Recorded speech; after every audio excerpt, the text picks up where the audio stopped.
बारिशों का मौसम चल रहा था। भूरबन जंगल में कई दिनों से बारिश हो रही थी। सब परिंदे अपने घोंसलों में घुस कर बैठे हुए थे।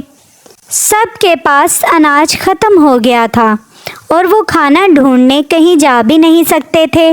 गोरी कौवी बोली, देखो जी, हमारे पास तो अनाज कब का खत्म हो गया है। जग्गू भी भूखा है। बारिश रुकने का नाम ही नहीं ले रही। अब हम क्या खाएंगे?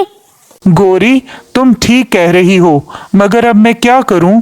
दूसरी तरफ टूनी चिड़िया थी जो अपने छोटे से घर में अपने बच्चों के साथ मौसम का लुत्फ उठा रही थी।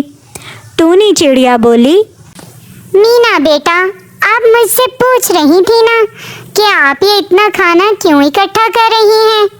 तो बेटा, आपने देखा कि बारिशें कई दिनों से नहीं रुक रही। बस इसलिए मैंने ये सारा अनाज इकट्ठा किया है और कम से कम हमें बारिशों के मौसम में खाने की परेशानी नहीं होगी। मीना बोली, जी मामा, आपने बिल्कुल ठीक कहा। आप बहुत अक्लमंद हैं। आप मेरी मामा जो हैं। हाँ बेटा, मैं अपनी प्यारी बेटी की मामा हूँ और अब ये सब आपको भी सीखना होगा। अभी वो बातें कर ही रहे थे कि दरवाजे पर दस्तक होती है। बच्चों, ये इतनी तेज बारिश में इस वक्त कौन आ गया? टूनी बोली, कौन है बाहर? टूनी बहन, मैं हूँ कालू, दरवाजा खोले। टूनी जल्दी से दरवाजा खोलती है। कालू भैया, आप इस वक्त यहाँ क्या कर रहे हो?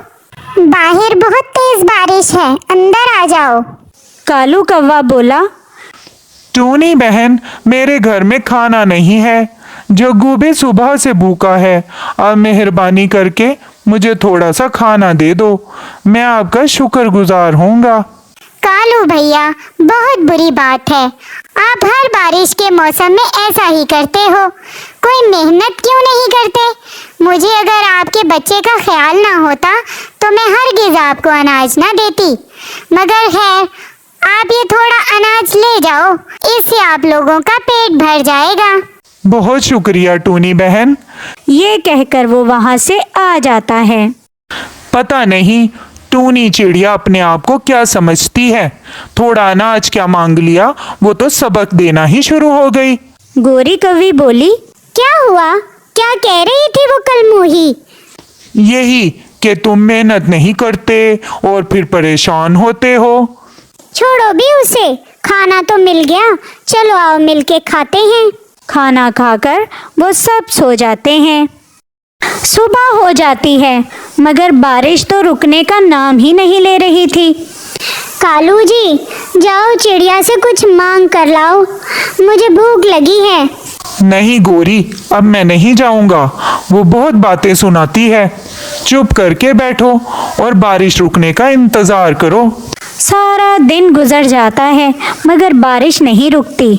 जग्गू बोला, मामा मामा, मुझे भूख लगी है, कुछ खाने को दो ना। बेटा, घर में तो कुछ भी नहीं है, मैं कहाँ से दूँ आपको?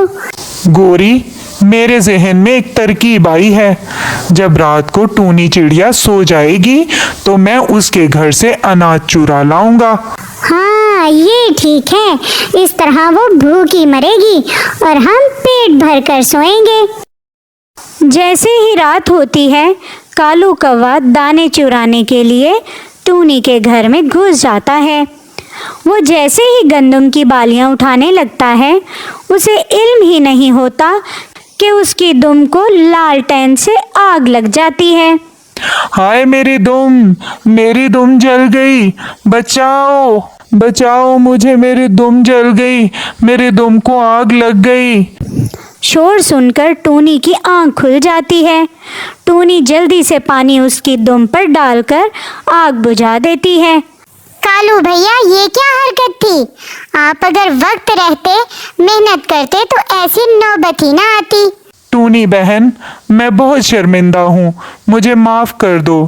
कोई बात नहीं कालू भैया, आप ये अनाज ले जाएं, इससे आपके कुछ दिन गुजर जाएंगे और अपनी दुम पर गोरी बहन से मरहम पट्टी करवा लेना। तो दोस्तों, इस कहानी से हमें सबक मिलता है कि अगर हम वक्त रहते मेहनत करें तो हमें दूसरों के आगे हाथ नहीं फैलाना पड़ेगा।